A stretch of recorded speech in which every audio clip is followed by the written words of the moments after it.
Ano bang ginagawa mo? Parang problemado ka. Iniwan ka ng asawa mo, ipinagpalit sa iba. Masakit talaga sa first time pag iniwan ka ng asawa mo, ipinagpalit ka niya.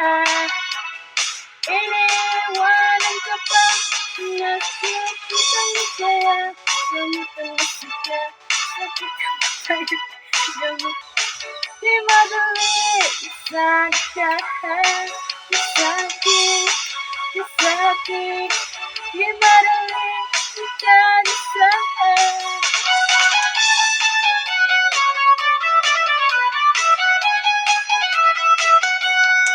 Lagi ka na lang tulala, pumapatak ang iyong luha. Ang buhay ay ganyan talaga, mabuti pang mag-move on ka na. Masakit talaga sa first time pag iniwan ka ng asawa mo, ipinagpalit ka niya. Iniwan